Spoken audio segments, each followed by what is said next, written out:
네, 오늘 살펴볼 이야기의 주인공이 바로 다니엘인데요. 이 당시 배경은 바벨론 포로기를 배경으로 하고 있습니다. 다니엘이 본래 살고 있던 남유다는 이제 바벨론에 의해서 멸망을 당하게 되는데요. 그 멸망 시기가 BC 기원전 몇 년도일까요? 586년입니다. 586년. 남유다가 이 바벨론에 의해서 멸망당한 연도 우리가 신앙 상식으로 알고 계시면 좋고요. 자주 들었을 텐데 좋아요. 그럼 이제 한 가지 더요. 다니엘이 그럼 이제 오늘 본문에 결국에는 바벨론의 포로로 끌려왔을 그때인데요. 그때 남유다가 이미 멸망해 있었을까요? 아니면 멸망하기 아직 전이었을까요? 예, 맞습니다. 멸망하기 전이었습니다. 왜냐하면 바벨론이 3차에 걸쳐서 이 포로들을 끌고 가게 되죠. 그 중에서 이 다니엘은 이제 1차 포로로 끌려왔기 때문에 그때 당시가 기원전 이제 605년이었습니다. 605년. 쉽게 말하면 남유다가 이제 멸망하기 한 20년 정도 앞둔 그 시점에 먼저 1차로 이 포로로 바벨론으로 끌려오게 되었던 겁니다. 그 이유 중 하나는 이제 포로국에서 이제 포로로 점령한 나라들 중에서 이제 뛰어난 인재들을 차출해서 이제 바벨론의 관료로 세우기 위함이었죠. 그렇게 패전 국가의 신세로 또 포로의 신세로 바벨론에 끌려왔던 것이 오늘 본문인 이 다니엘의 배경이 되는 거죠. 여러분, 본래 이 포로라는 것은요, 어떤 정체성이 주어지지 않는 그런 신분입니다. 내가 적국에 패배해서 그 나라에 이제 우리나라가 속해 있는 속국이 되었을 때 패배국의 포로들은 사실은 거의 사람 취급을 받지 못하는 거죠. 심각한 경우에는 내가 인간인가, 내가 사람인가에 대한 정체성마저도 다 잃어버리고 거의 이제 물건과 다름없이 이제 다뤄지게 되는 겁니다. 오늘 본문에 등장하는 이 다니엘의 경우는 그 정도까지는 아니더라도 그래도 민족적인 본인이 원래 갖고 있던 나라의 그 정체성을 박탈당하는 그런 모습을 우리가 볼 수 있는데요. 오늘 보면 다시 6절 한번 볼까요? 6절에서 이렇게 기록합니다. 그들 가운데는 유다 자손 곧 다니엘과 하나냐와 미사엘과 아사랴가 있었더니 이렇게 말하죠. 방금 등장하는 이 다니엘과 세 친구의 이름은 이제 남유다에 자신들이 속해 있을 때 사용됐던 이 히브리식 이름이죠. 그런데 이어지는 7절 보시면요. 환관장이 그들의 이름을 고쳐 다니엘은 벨드사살이라 하고 하나냐는 사드락, 미사엘은 메삭, 아사랴는 아벳느고라 하였더라 이렇게 말하죠. 이제 7절에서는 그들의 원래 가지고 있던 이 히브리식 이름을 다 바벨론식 이름으로 바꿔서 이렇게 호칭하는 것을 볼 수 있습니다. 무슨 말이냐면 지금 이들이 원래는 유다 민족으로서 갖고 있던 그 이름 안에 담긴 민족적인 정체성을 다 바꿔버려서 이제는 히브리식 이름에서 바벨론식 이름으로, 그리고 그들이 갖고 있던 고유한 민족의 정체성마저도 다 빼앗고자 했던 그런 움직임을 우리가 볼 수 있죠. 이렇게 만약에 바뀐 이름이 우리 부모 세대에서 한 세대만 걸쳐 자녀 세대까지만 이어진다 해도 그 민족성이 거의 아마 반토막이 나는 그런 현상이 일어나게 될 겁니다. 과거 딱 우리나라 일제강점기 때가 딱 그랬죠. 1910년에 일본 제국이 우리나라를 이제 강제적으로 민족을 다 박탈하고 또 우리를 점령한 뒤에 우리 한민족 그 정체성을 다 사라지게 만들기 위해서 부단히 노력을 했죠. 그것이 이제 일제강점기 시간이 지나면서 말미에는 거의 최고조로 이르렀고, 흔히 우리가 그 교과서를 통해서 배울 때 민족 말살 정책이라고 하죠. 그 안에 이제 창씨 계명이라고 하죠. 우리나라 사람들의 이름을 성씨를 다 일본식으로 바꿔가지고 이제 강제했던 그때를 말하죠. 그렇게 우리의 이름과 언어도 다 빼앗고 이 한국, 조선 또 이제 대한 제국이라는 그 민족의 정체성을 다 없애려고 그렇게 시도했던 거죠. 바벨론이 원했던 것이 딱 그런 모양새였습니다. 전쟁을 통해서 유능한 포로들을 각국에서 다 데려온 뒤에 이제는 자신들이 갖고 있던 그 막강한 권력과 그 강제성을 이용해서 데려온 포로들의 이름을 다 바벨론식으로 바꿔버리고 그들의 민족성도 다 강탈하는 거죠. 철저하게 그들이 갖고 있는 그런 재능, 힘, 그런 모든 것들을 바벨론의 것으로 만들려고 했던 겁니다.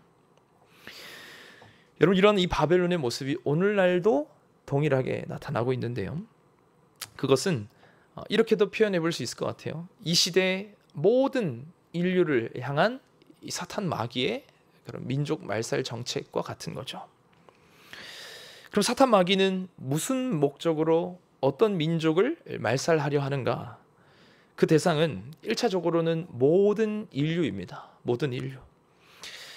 사실 우리 모두 사람은 하나님의 형상을 닮아서 우리가 창조되었기 때문에 그 고유한 하나님의 형상이라는 그 정체성을 빼앗기 위해서 사탄은 모든 인류를 이제 죄악으로 넘어뜨릴 대상으로 삼는 겁니다.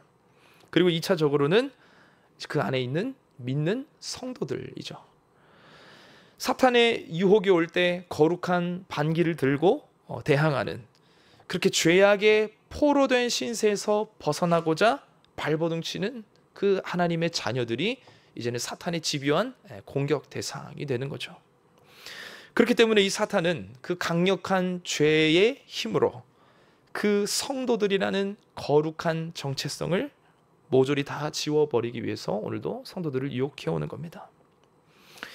그럼 이 사탄이 세상에 살아가는 성도들의 그런 고유한 우리의 신앙의 이 정체성을 다 말살시키기 위해 사용하는 대표적인 방법이 무엇인가? 바로 하나님의 말씀에 반대되는 세상의 유혹입니다. 오늘 본문이 이 다니엘 1장에서 등장하는 중심 사건 중에 하나가 이제 바로 이 음식에 관한 것이죠. 상황이 이렇죠. 바벨론이 이제 포로국에서 포로 출신인 그 포로들을 이끌고 이 바벨론으로 오긴 했지만 사실은 그 목적이 각국의 지혜자들을 선별해서 데려왔던 것이기 때문에 이제 바벨론이 그만한 대우를 이제 해주게 되죠. 그것이 바로 이제 왕궁 안에서 교육을 받게 하고 그 왕의 음식과 왕의 포도주를 제공하는 그런 혜택이었습니다. 사실 표면적으로는 굉장한 혜택이었죠. 아마 이번 청장년 수련회 때 그 다니엘 뮤지컬을 보셨다면 그 장면 중에 몇 가지가 기억나실 텐데요. 다니엘의 그 세 친구들 중에서도 바벨론에 도착해서 자신들의 그 바벨 안에 있는 왕궁의 숙소에 들어가게 됐을 때 그 화려한 침대를 보면서 감탄했던 그런 친구도 있었고요. 또 왕이 하사한 그 음식 테이블을 보면서도 나 배고프니까 말리지 말라는 식으로 그 음식을 먹으려 했던 그런 친구의 모습도 등장하죠. 무슨 말이냐면 여러분, 포로 신세에서 아까 얘기했던 그런 포로의 모습에서 감히 누릴 수 없는 호화스러운, 사실은 평소에도 그들이 원래 조국에 있을 때도 느껴보지 못했던 그런 음식, 그런 환경, 숙소를 누릴 수 있었다는 그런 모습인 거죠. 오늘날로 만약에 조금 비유해보면 예를 들어 우리나라가 다른 어떤 한 국가와 이제 전쟁을 한 거예요. 그래서 우리나라는 패배하고 나라는 다 초토화된 겁니다. 근데 여기 있는 여러분들이 워낙에 명석한 두뇌를 가지고 계신지라, 설정이에요. 그렇게 계신지라 여러분들이 먼저 선별돼서 우리가 포로로 끌려갔다고 칩시다. 그런데 그 포로 신세로 끌려와서 여러분들에게 제공되는 숙소가 그 나라의 5성급 호텔인 거예요. 룸서비스 무제한. 매일 아침마다 호텔 조식을 먹을 수가 있고 매일 저녁에 그 호텔 5성급 셰프가 해주는 좋은 음식들을 먹을 수 있고. 여러분, 이런 상황에 만약에 내가 포로 신세로 놓여져 있다면 물론 내가 나라를 잃은 탄식도 있겠죠. 그런데 아마 내가 이 주어진 상황에 적응하면 적응할수록 눈앞에 내 앞에 펼쳐지는 이 호화스러운 광경에 감탄이 아마 더 커지지 않을까요? 왜냐하면 이미 내 손과 내 입은 내 생각과는 다르게 너무 만족하고 있으니까요. 여러분, 이것이 사탄 마귀의 전략인 겁니다. 이 세상에 여러분 모든 인류는요, 아까 얘기 드렸듯 하나님의 형상을 가지고 하나님의 성품을 안에 담아서 보존할 수 있는 그런 특별한 권세를 우리는 갖고 있는 거야. 그렇지만 사탄은 그 하나님의 피조물이라는 정체성을 모조리 다 치워버리기 위해 우리를, 그리고 세상 모든 인류를 그냥 단 한 사람의 죄인으로 살게 만드는 겁니다. 그렇게 하나님 품 안에서 살아야 할 이 백성들을 모조리 죄악의 포로 삼아서 이제는 죄악의 왕국으로 다 그들을 끌고 오는 겁니다. 그리고 그 죄악의 왕궁에서 가장 현란하고 가장 맛있어 보이는 최고급 요리로 그 포로들을 배불리게 만드는 거죠. 그렇게 인류는 그 죄악의 현란한 맛있는 음식을 맛보는 순간 거룩한 정체성을 다 잃어버리고 그 죄악에 이제는 푹 빠져들게 되는 겁니다. 여러분, 저와 여러분들도 사실 이런 것들 많이 경험해 보시지 않으셨습니까? 하나님의 자녀로서 내가 그 세상 유익이나 어떤 유혹, 그런 죄악에 내가 끌리면 안 된다라는 것은 알고 있지만 그것을 내가 한 입 베어 무는 순간 너무 달콤한 거예요. 하나님의 말씀과 비교되지 않을 만큼 자극적이고 색다른 맛에 내가 현혹되어 버리는 거죠. 이런 거죠. 내가 수중에 많은 돈을 한번 쥐어보니까 그 돈이 주는 유익과 그 힘이 너무 방대하게 느껴지는 거예요. 그 매력에, 그 맛을 잊지 못하고 이제는 내가 더 많은 재산, 더 높은 지위, 그렇게 권력에 목을 매게 되는 겁니다. 그렇게 가정이나 자녀, 친구 관계, 내 믿음, 신앙 다 내팽개쳐버리고 그 돈 버는 일에 목숨 걸고 주식과 투자에 목숨 내걸게 되는 거예요. 또 쾌락과 같은 경우도요. 내가 평소에 관심이 잘 없다가 우연한 기회로 내가 한 번, 두 번 접해보니까 그게 좋고 너무 재밌는 거야. 그렇게 내게 어떤 주어진 책임이나 내가 마땅히 해야 할 그 상황들을 이제는 다 집어던져 놓고 내 일상에 지장이 가도록 이제는 거기에 몰두하고 다 빠져드는 겁니다. 그런 쾌락이에요. 게임, 유튜브, OTT, 드라마, 시리즈 다, 영화, 쇼핑, 레저 문화, 여행, 그리고 음란. 그렇게 세상의 수많은 쾌락 앞에 수많은 그 자기 합리화를 통해서 그 정욕과 죄악에 은밀히 몰래 스며들게 되고 젖어들고 중독의 문제로 우리가 빠져들게 되는 거죠. 또 하나, 특히 우리 부모님들은 자녀 성공에 지대한 관심을 갖고 있습니다. 내 자녀가 좋은 성적을 거두고 좋은 학교에 진학을 하고 나중에 좋은 직장에 취업을 해서 남부럽지 않게 사는 그런 모습을 사실 부모라면 다 원하죠. 그렇게 어디 가서 내가 이야기할 때 다른 가정의 그 자녀들보다 내 자녀를 더 자랑스럽게 입에 올리고 싶은, 꿀리지 않도록 그렇게 자녀를 만들어주고 싶어하는, 사실은 내 욕심에 대한, 그런 자녀 성공에 대한 부모의 욕심이 있는 거죠. 오해하지 않으셔야 될 것은 믿는 성도의 자녀는 잘 살아서는 안 된다, 그 정도 낮은 수준의 이야기가 아닙니다. 성공해서 안 된다, 그런 것도 아니고요. 내 자녀가 하나님의 자녀로서 먼저 그 하나님 자녀로서의 정체성을 올바르게 확립하고 있는가, 그것이 먼저 된 목표요, 먼저 되어야 할 부모의 관심사가 되어야 된다는 거죠. 내 자녀가 정말로 지금 구원과 그 소망이 있고 그 믿음을 가지고 예수 그리스도를 정말 내 마음의 주로 내 자녀가 시인하고 있는지, 또 내 자녀가 가정에서, 교회에서, 학교와 학원에서 그 예수님의 성품을 닮아가려고 노력하면서 정말 그 세상 속에서 화평을 가져오는 그 열쇠의 역할을 감당하고 있는지, 아니면 그 분란의 문제의 중심에 서 있는지, 그렇게 내 자녀가 하나님의 자녀의 그 합당한 자질을, 믿음과 자질을 갖추고 있는가, 그것에 먼저 관심을 두고 그것을 위해 먼저 눈물로 기도하는 것이 자녀의 진학, 성적, 성공보다는 앞서야 하지 않겠느냐 하는 그런 이야기입니다. 물론 저도 점점 자라나는 제 자녀를 보면서 저도 그 미래를 생각해 보면 쉽게 확언할 수는 없을 것 같습니다. 오히려 저도 나는 목사로서 내 자녀를 내가 그렇게 키워낼 수 있을까 두렵기도 합니다.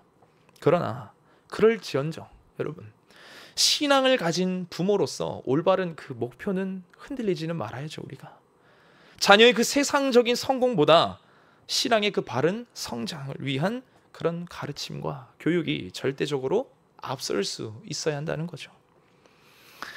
우리 사랑하는 성도 여러분들, 우리는 그 신앙의 정체성을 잊지 말아야 합니다. 우리가 달고 있는 이 이름표는요, 하나님의 자녀라고 하는 그런 이름표입니다. 그런데 사탄은 자꾸만 우리를 찾아와서 그 이름표를 몰래 떼버리고 그렇게 말하는 겁니다. 당신 그 이름 너무 재미없지 않아요? 하나님의 자녀. 그리고 죄악의 자녀라는 이름을 붙여주면서 또 말하는 거죠. 조금은 자유롭게 남들 다 하는 것처럼 한번 좀 마음껏 즐기면서 살아보세요. 이 짧은 인생 너무 아쉽잖아. 그렇게 달콤한 죄악의 음식을 한 입 베어물고 더 빠져들게 만들고 우리가 가진 그 신앙의 정체성을 결국 빼앗아가는 거죠. 여러분, 앞으로도 우리의 인생 속에서는 그런 물질로, 쾌락으로, 성공으로 우리를 유혹하는 사탄의 소리가 끊임없이 다가올 겁니다. 그러나 바라기는 우리가 가진 이 성도의 거룩한 이 정체성을, 그 이름표를 세상 끝날까지 정말 여러분들이 사수함으로 말미암아 내가 그 사탄이 주는 달콤한 죄악에 물들지 않고 그 유혹을 이겨내고 그 믿음을 잘 지켜낼 수 있는 저와 여러분들이 되실 수 있기를 주님의 이름으로 축원합니다. 그렇다면 중요한 것은 이제 방법이겠죠. 여러분, 사실 우리가 하나님의 자녀다, 나는 성도다, 그 거룩한 정체성을 잃지 말아야 된다, 죄악의 유혹을 이겨내야 한다, 사실은 성도라면 다 잘 알고 있는 이야기죠. 그렇지만 그것이 그런 개념, 그런 인지에서 우리가 멈춰버리고 실제적인 어떤 방법이나 실천으로 내 삶에 이어지지 않으면 우리는 아마 또다시 계속해서 넘어질 겁니다. 그럼 우리가 그 죄악의 유혹으로부터 그 거룩한 성도의 내가 가진 그 정체성을 지켜낼 수 있는 방법이 무엇인가? 그것은 뜻을 정하는 믿음이 있어야 한다는 겁니다. 뜻을 정하는 믿음. 우리 오늘 본문 8절 다시 한 번만 더 함께 읽어보도록 하겠습니다. 오늘 본문 8절입니다. 다니엘 1장 8절요. 함께 읽습니다. 다니엘은 뜻을 정하여 왕의 음식과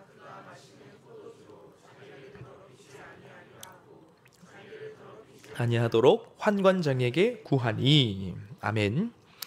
여러분, 여기 상반절에 이렇게 기록을 하죠. 다니엘은 뜻을 정하여. 아까 뜻을 정하는 믿음 이렇게 말씀드렸죠. 다니엘이 그 왕의 음식이 주는 그 유혹을 이겨낼 수 있었던 중요한 그 포인트는 바로 다니엘이 뜻을 정했기 때문이라는 겁니다.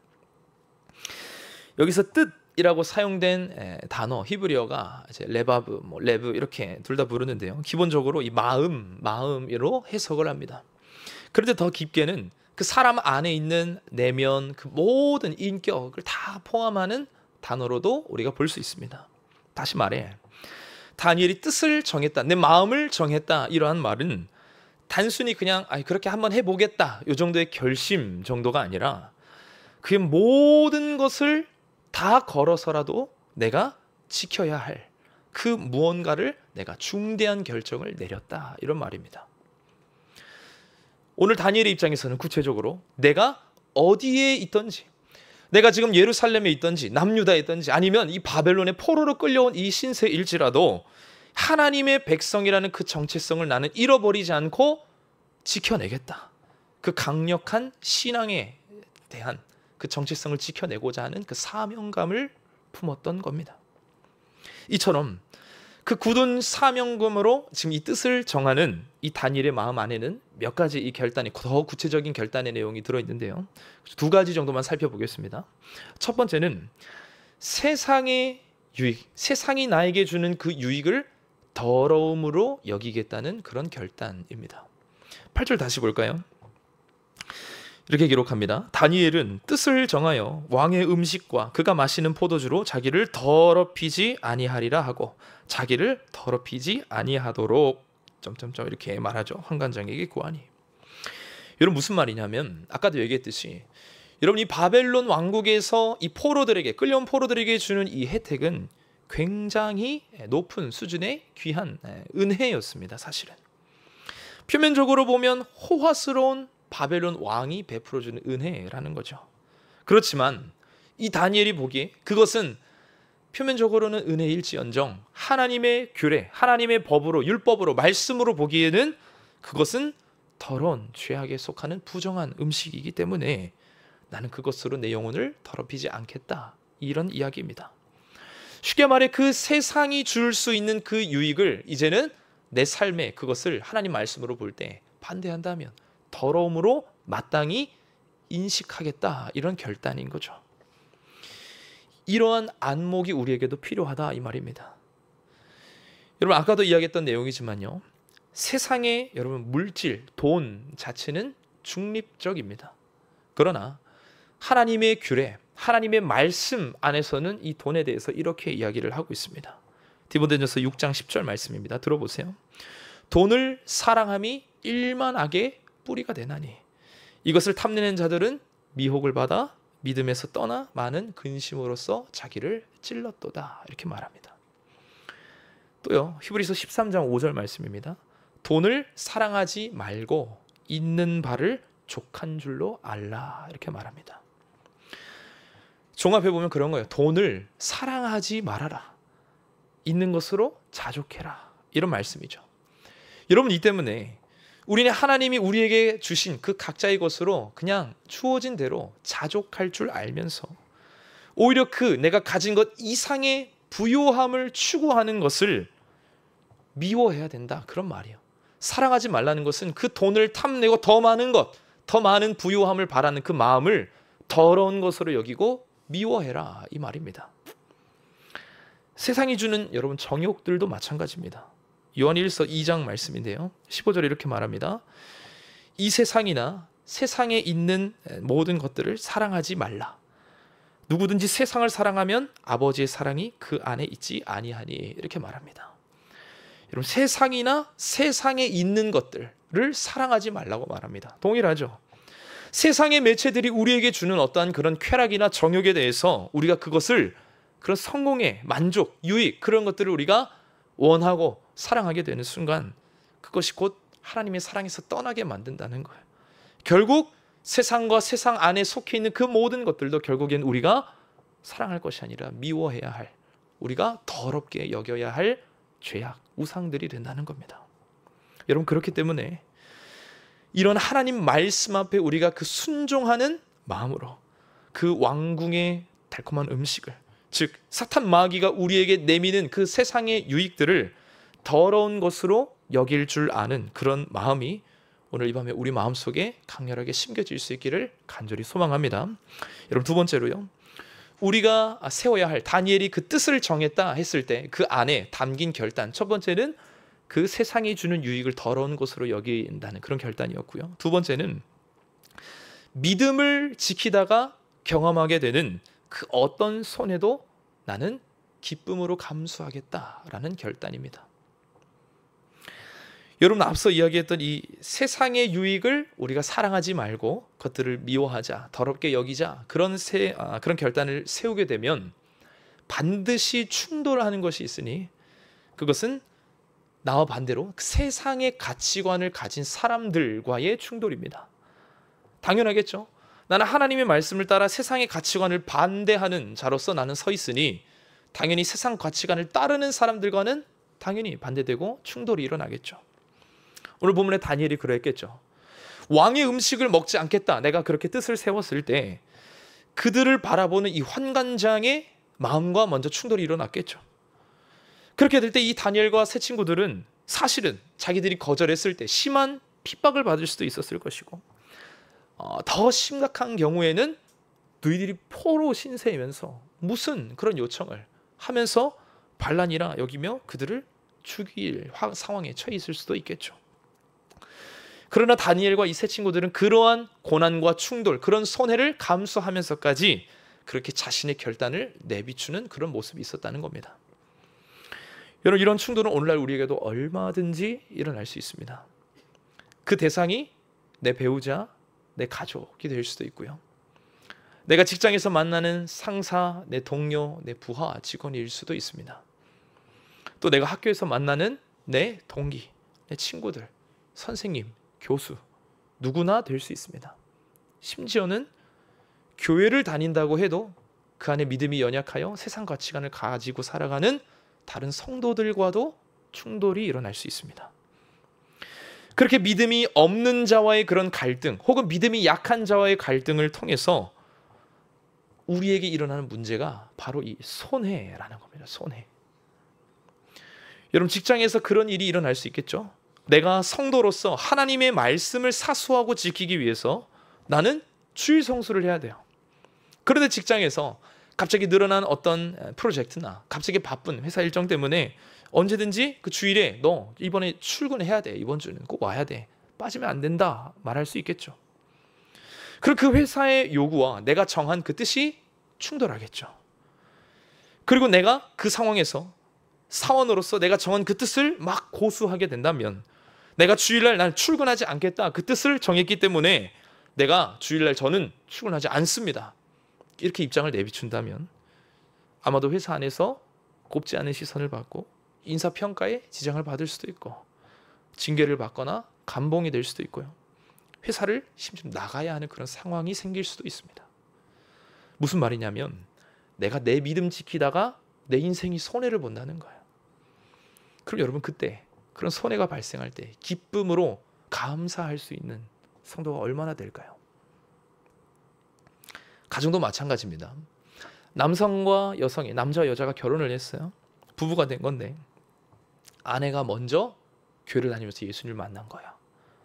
그 믿음이 진짜 믿음이 자리 잡히면 여러분 그 이후에 어떻게 될까요? 그 시간부로 그 가정 생활의 모든 대소사에 다 갈등이 생기게 됩니다. 충돌이 생겨요. 크고 작은 모든 일에 그 부부의 갈등이 빚어지게 되는 겁니다. 왜요?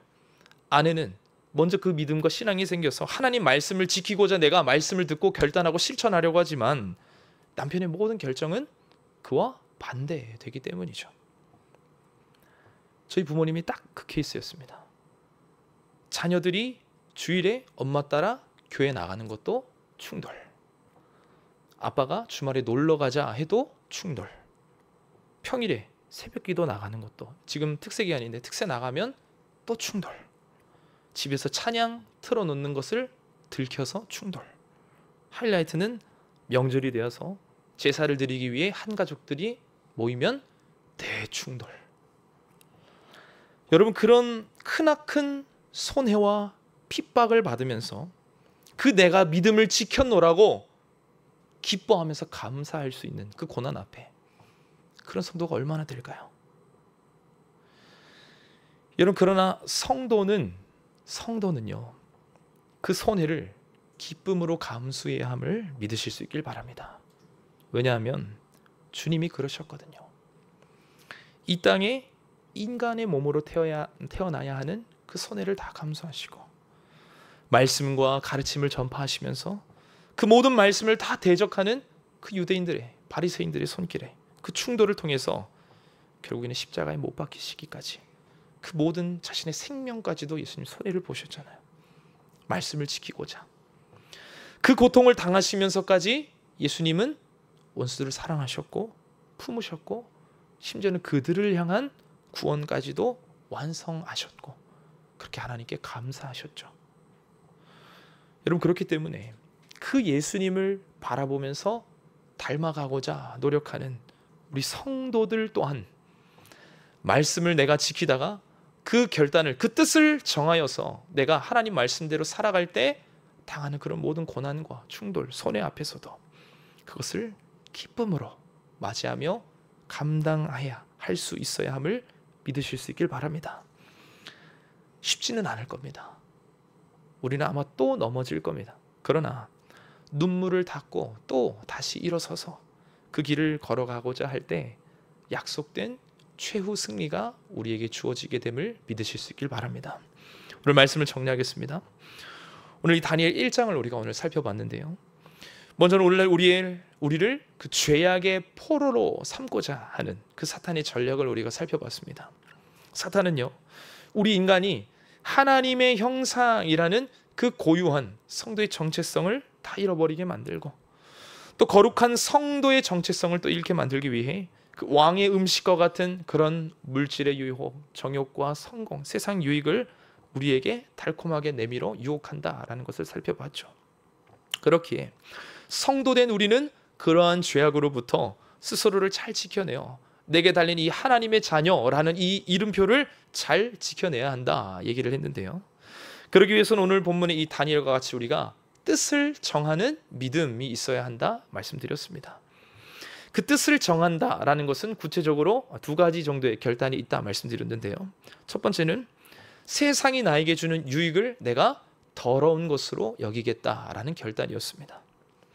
하나님의 말씀에 의거하여 모든 세상의 죄악들로 규정되는 것들은 나에게 그 어떤 유익을 준다 할지라도 그것을 해로운 것으로 여기고 내 삶에서 제거하여서 하나님이 나에게 주시는 것으로만 자족할 수 있는 그런 믿음을 우리가 가져야 한다, 그렇게 말씀드렸고요. 두 번째는 신앙을 지키다가 나에게 발생하게 되는 그 어떤 손해도 이제는 내가 기쁨으로 그것을 감내하겠다라는 믿음의 결단이 필요하다는 것을 살펴봤습니다.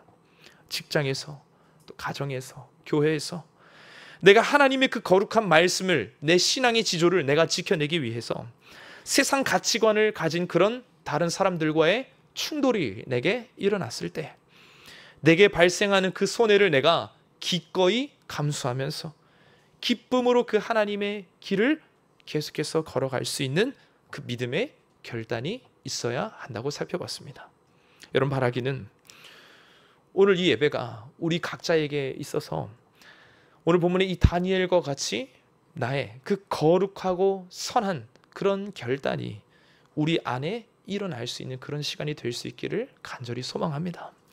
그리고 오늘 밤에 우리가 함께 기도할 때에도 그러한 결단의 제목들과 또 그것을 감당해낼 수 있는 능력을 하나님 제게 부어달라고 그렇게 간절히 기도하실 수 있기를 바랍니다. 그렇게 우리가 이 다니엘과 같이 거룩한 그 뜻을 내가 정할 때, 그 뜻을 정하는 믿음이 있을 때 우리의 그 선한 결단 위에 베풀어 주시는 하나님의 능력과 은혜로 말미암아 내 삶에 정말 그 아름다운 하나님의 역사를 써 내려가는데 그 하나님의 손길을 우리가 경험하고 또 간증하게 될 수 있기를 주님의 이름으로 축원합니다. 함께 우리 찬양하겠습니다. 우리 모든 상황 속에서 찬양할 텐데요. 후렴 가사에 이런 구절이 있죠. 내 영혼이 확정되고 확정되어 싸우니. 우리가 주님의 말씀, 흔들리지 않는 그 말씀을 우리가 믿고 따를 때에 정말 그 고난과 시련 앞에서도 흔들리지 않고 주의 말씀을 믿음으로 그 길을 걸어갈 때 놀라운 축복과 은혜가 임하게 됨을, 그것을 신뢰하는 그 고백이요. 내 영혼이 그 믿음으로 확정되었다. 세상이 주는 어떠한 고난과 어려움에도 흔들리지 않겠다. 그러한 고백 우리 하나님께 드릴 수 있으면 좋겠습니다. 이렇게 찬양하겠습니다.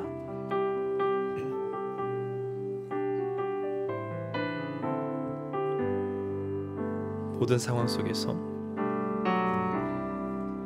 모든 상황 속에서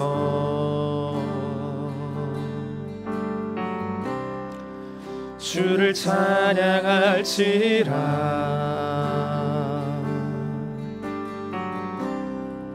주는 너의 큰 상급, 우리의 큰 도움이시라, 큰 도움이시라. 주의 얼굴 구할 때, 주의 얼굴 구할 때 주의 영을 부으사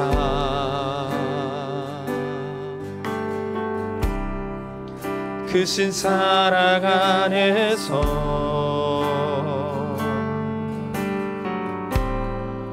주를 보게 하소서.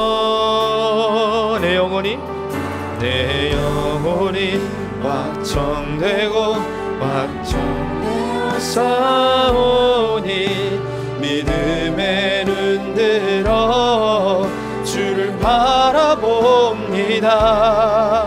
내 영혼이 확정되고 확정되어 싸우니 믿음의 눈 들어 주를 바라봅니다. 다시 찬양합시다. 우리 모든 상황 속에서, 모든 상황 속에서 아멘. 주를 찬양할지라. 우리가 그런 고난 중에 있을지라도 주는 너의 큰 상급,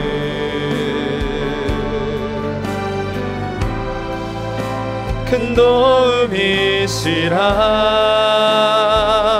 우리가 주의 얼굴 구할 때, 주의 얼굴 구할 때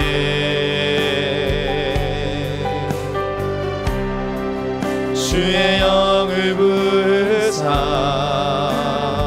주님의 크신 사랑 안에서, 크신 사랑 안에서 믿음의 눈 들어 주를 보게 하소서. 내 영혼이 확정되어 싸우니 믿음의 눈 들어 주를 바라봅니다. 내 영혼이 확정되어 싸우니 믿음의 눈 들어 주를 바라봅니다. 하나님, 우리가 그 거룩한 뜻을 세우고 내 영혼이 확정되어 그 흔들리지 않는 믿음 허락하옵소서. 믿음의 눈 들어 주를 바라봅니다. 내 영혼이 확정되어 싸우니 믿음의 눈 들어 주를 바라봅니다. 우리 한 번만 더 고백하겠습니다. 내 영혼이 확정되어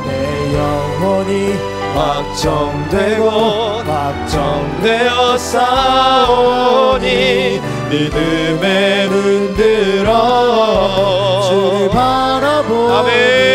내 영혼이 확정되어 싸우니 믿음의 눈 들어 주를 바라봅니다.